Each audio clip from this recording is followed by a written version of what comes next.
राम नाम सत्य है, राम नाम सत्य है, राम नाम।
तात हृदय धीरज धरहु, करहु जो अवसर आजू।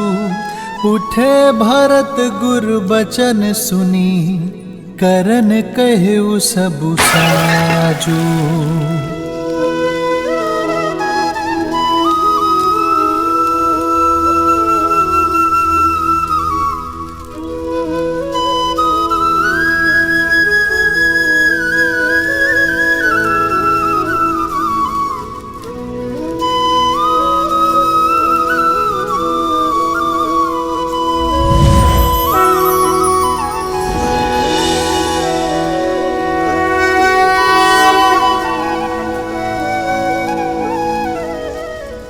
पिताश्री, पिताश्री! भैया संभालिए अपने आप को, संभालिए अपने आप को। आयुष्मान भव पुत्रो।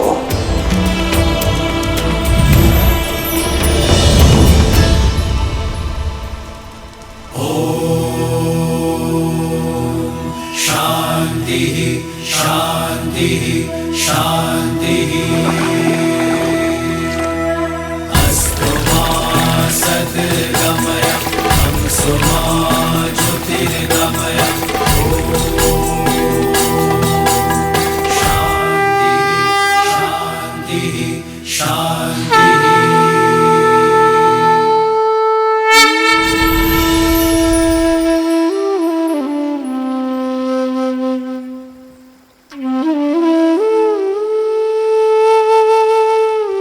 पिताश्री,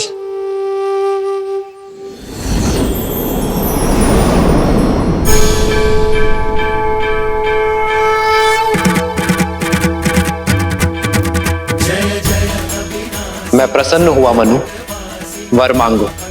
एक ही अभिलाषा है प्रभु, आप हमारे पुत्र के रूप में जन्म लें। राम नाम सत्य है, राम नाम सत्य है प्रभु।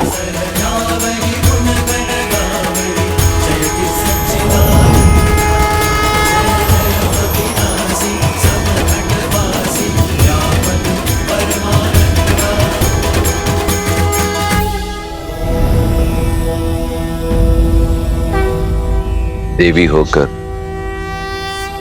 मृत्यु का शोक मना रही हैं। भूल गई अंत ही आरंभ है, और वैसे भी मृत्यु तो एक नए युग के आगमन के उत्सव का प्रारंभ होती है। दशरथ ने अपना संपूर्ण जीवन धर्म और कर्तव्य का आंचल थामा, अपने कर्मों से स्वयं को साधारण से महान बनाया, परंतु अब धरती पर उनका समय समाप्त हुआ और श्री राम का समय आरंभ। तो ये तो उत्सव का समय हुआ ना देवी? मैं दशरथ की मृत्यु का नहीं, एक मां की ममता की हत्या का शोक मना रही हूं महादेव। जगत जननी हूं ना, एक जननी के कर्मों ने मेरे हृदय को भेद दिया है। जिन आंखों में संतान सुख के सपने सजे थे, उन आंखों को वियोग से दृष्टिहीन बना दिया कैकेयी ने। दशरथ से उसके पुत्र और प्राण दोनों छीन लिए। इसमें किसी का दोष नहीं है देवी। श्रीमद् रामायण की इस गाथा में सभी पात्र अपना अपना कर्तव्य निभा रहे हैं। यदि कैकेयी ना होती, उसके दोनों वरदान ना होते, तो श्री राम को वनवास कैसे मिलता? कैसे करते श्री राम संसार में मर्यादा की स्थापना? वास्तविकता तो यह है देवी कि संसार को पाप के श्राप से मुक्ति दिलाने में कैकेयी और उसके दोनों वरदानों का अत्यंत महत्वपूर्ण योगदान है। उतना ही बड़ा सत्य यह भी है कि संसार को धर्म की शिक्षा देने वाली इस महान गाथा में कैकेयी का योगदान कितना बड़ा है, कितना महान है, ये वो स्वयं भी नहीं जानती।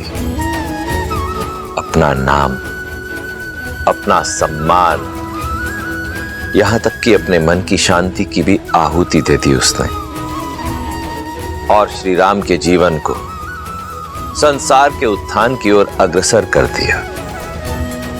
इसलिए संसार को यह स्मरण रखना होगा कि श्रीमद् रामायण की इस महान गाथा के लिए जितना महत्वपूर्ण श्री राम का त्याग है, उतना ही महत्वपूर्ण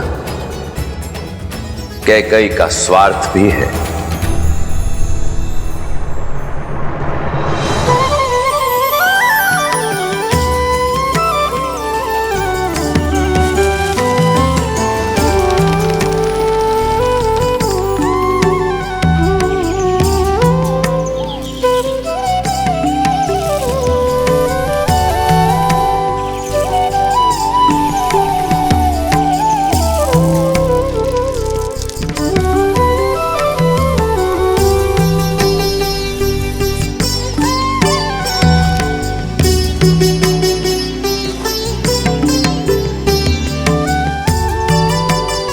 पक्षियों का पेट तो भर दिया, अब तनिक अपना भोजन भी ले लीजिए आर्य। क्या देख रहे हैं आर्य? अपना सौभाग्य जो कदाचित अयोध्या के राजमहल में कभी नहीं देख पाता। कितनी सरलता से मिथिला की राजकुमारी होने का पद, अयोध्या की युवरानी होने की प्रतिष्ठा, सब कुछ पीछे छोड़ तुम इस विषम परिस्थिति में ढल गई, एक वनवासिनी बनकर। वनवासिनी नहीं, आपकी संगीनी आर्य। आप तो मेरे प्रेम है और मेरी प्रेरणा भी। लीजिए। तुम्हारा भोजन कहाँ है सीता? पहले आप ग्रहण कीजिए, फिर मैं करूंगी। ये कैसे संभव है जब प्रेम, पद और परीक्षा एक समान है? तो फिर ये भेद क्यों सीता? बैठो। जन्म जन्म का है ये संगम, राम रतन सीता वैभव धन। एक है पौरुष, एक समर्पण, एक है रूप तो दूजा दर्पण। राम है लोचन, सीता दृष्टि, राम है बादल, सीता वृष्टि। राम सिया राम, सिया राम, सिया राम, राम सिया राम, सिया राम, राम सिया राम, सिया राम, सिया राम, राम सिया राम, सिया राम।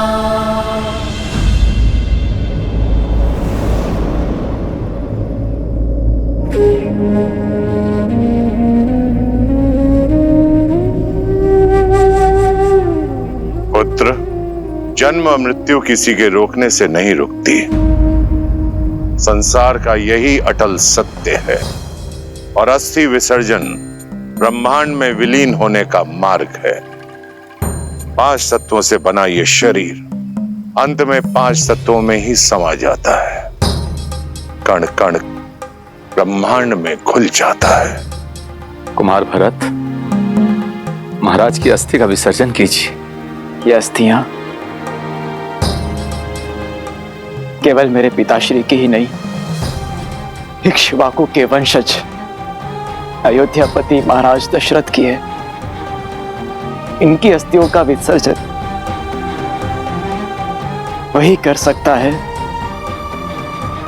जो महाराज का उद्देश्य और उनका दायित्व अपने सर लेने में सक्षम हो, जो अयोध्या का सच्चा उत्तराधिकारी हो। महाराज की अस्थियों का विसर्जन उनके ज्येष्ठ पुत्र के हाथों ही होना चाहिए, जो कि मैं नहीं, मेरे भैया राम हैं।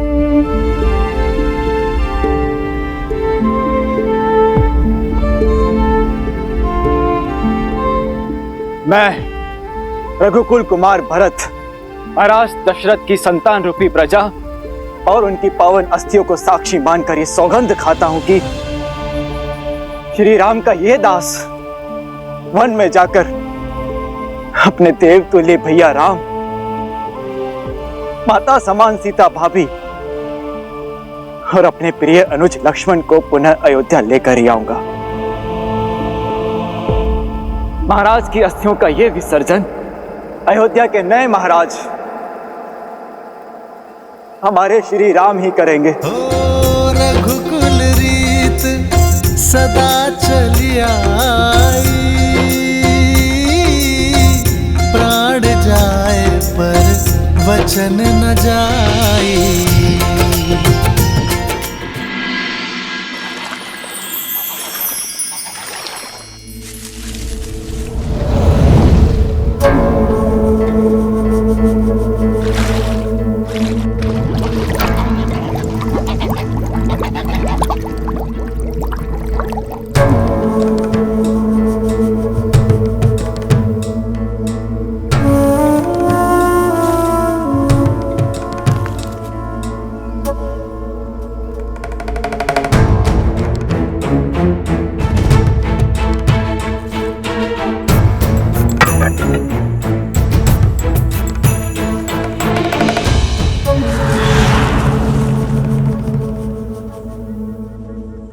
अद्भुत अलौकिक सुंदरता है इस स्त्री की, और इंद्रपुत्र होने के नाते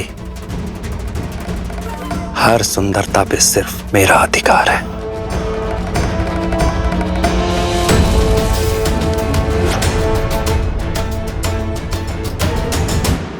सीते, हाँ, केवल हाँ, मुड़कर भी नहीं देखेंगी?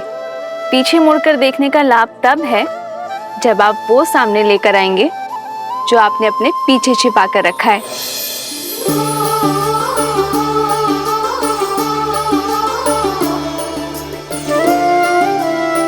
दृष्टि दूसरी ओर थी, तब भी देख लिया मुझे।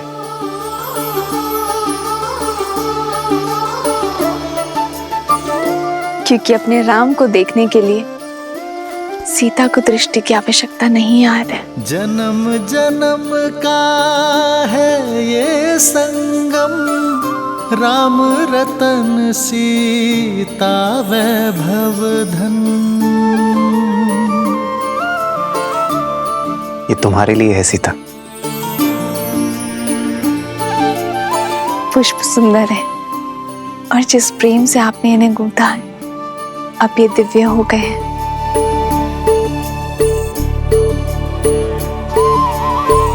आपने ये केवल दिखाने के लिए बनाए हैं, तो स्वयं लगा दीजिए।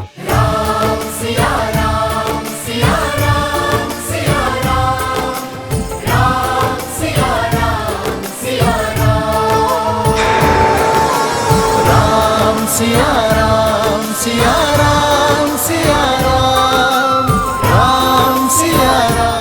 प्रसन्न हो सीता? हाँ, किंतु मुझे प्रसन्न करने के लिए उपहारों की आवश्यकता नहीं है आर्य। केवल आपका साथ ही पर्याप्त है। जानता हूँ सीता, किंतु प्रेम पालेने के बाद उसका महत्व कम आंकना ही पुरुषों की सबसे बड़ी भूल होती है। जो है, जितना है, उसी में निरंतर प्रयास करना ही सच्चा प्रेम है। फिर महाराज दशरथ की सबसे प्रिय पुत्र वधु और महाराज जनक की सबसे प्रिय पुत्री के लिए मैं इतना ना कर सकूं, तो फिर मेरे पुरुषार्थ का लाभ ही क्या है? आपको ऐसा लग रहा होगा ना कि मेरे माता पिता को मेरी चिंता होगी, किंतु चिंता वहां होती है जहां विश्वास नहीं होता। और मेरे माता पिता को आप पर पूरा विश्वास है। अपने जमाता श्री राम पर महाराज जनक का विश्वास पूर्ण है।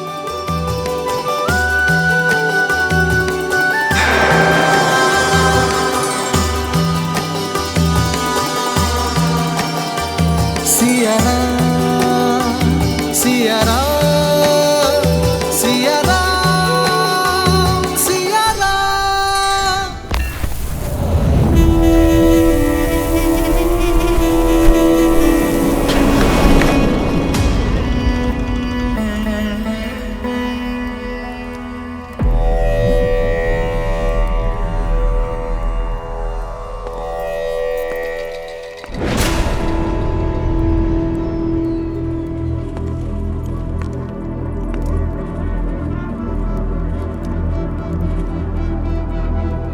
मैं जानता हूं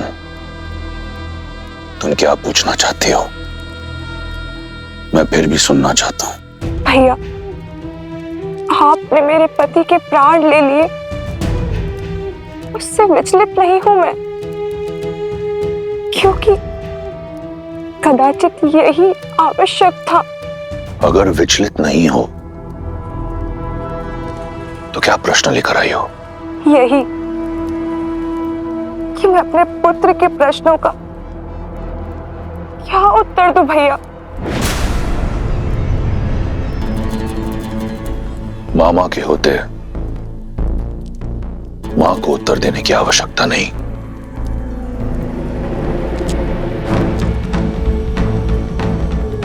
मेरे प्रिय भांजे, तुम्हें पता है, इस संसार को लगता है कि तुम्हारे मामा के सीने में हृदय है ही नहीं। वो किसी की पीड़ा, किसी की व्यथा नहीं समझ सकता। परंतु ऐसा नहीं है। एक राजा बनना सरल नहीं है पुत्र। एक राजा के लिए उसका राज्य, उसकी प्रजा का हित, प्रजा की सुरक्षा सर्वोपरि होती है। मैंने जो किया वो किसी द्वेष से नहीं किया। मैं केवल अपना राजधर्म निभा रहा था। समझ रहे हो ना? भैया, मेरे मन में आपके लिए केवल प्रेम और सम्मान है। जानता हूं, और तुम भी जान लो। मेरी बहन और मेरे भांजे को सदैव लंकेश की सुरक्षा मिलेगी। परंतु अगर ये यहां रहा तो अपने पिता के प्रारब्ध को कभी भुला नहीं पाएगा। तुम दोनों दंडकारण्य चले जाओ, हमारे दूर के भाई कारदूषण के पास। स्थान और परिस्थिति बदलेगी तो तुम्हारे और शंभू कुमार के लिए विद्युत जीवा को बुलाना थोड़ा सरल हो जाएगा। मैं समझती हूँ भैया, आपके आदेश का पालन होगा। मैंने तुम्हारा पति छीना है, तुम्हारा जीवन नहीं। पत्नी धर्म से मुक्त हो तुम। जीवन का नया पथ और और नया साथी चुनने को स्वतंत्र हो तुम। ये मेरा वचन है, जो भी तुम्हें भाएगा तुम्हारा होगा, किसी भी मूल्य पर। ये रावण का वचन है।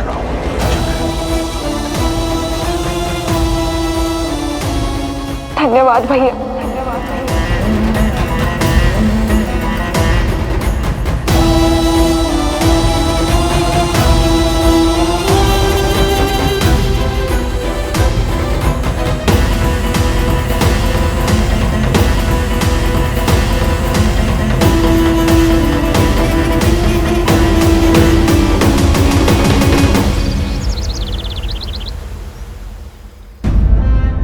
महाराज दशरथ का देहांत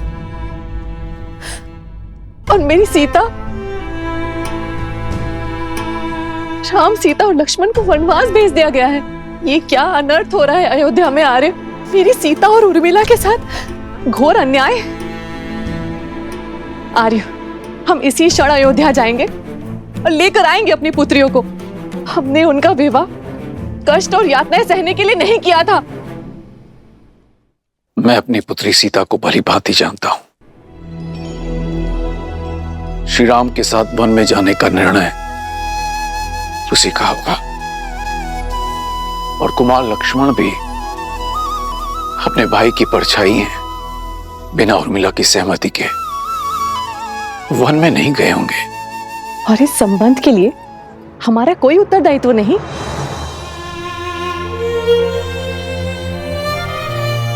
माता पिता को अपनी पुत्री के वैवाहिक जीवन में हस्तक्षेप नहीं करना चाहिए सुनैना, जब तक वो दोनों हमसे अपना परामर्श न मांगे। और राम और सीता का संबंध तो स्वयं महादेव ने चुना है, और मुझे पूर्ण विश्वास है कि राम सीता का हर परिस्थिति में साथ देंगे। और यदि उन्हें कोई पीड़ा होती, कोई समस्या होती, तो वो हमसे हमारी सहायता अवश्य मांगते।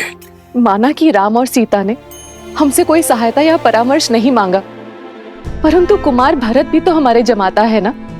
और उनका ये पत्र, ये संकेत है कि वो हमारी मंत्रणा चाहते हैं। क्या आपको अब भी यही लगता है आर्य कि हमें नहीं जाना चाहिए?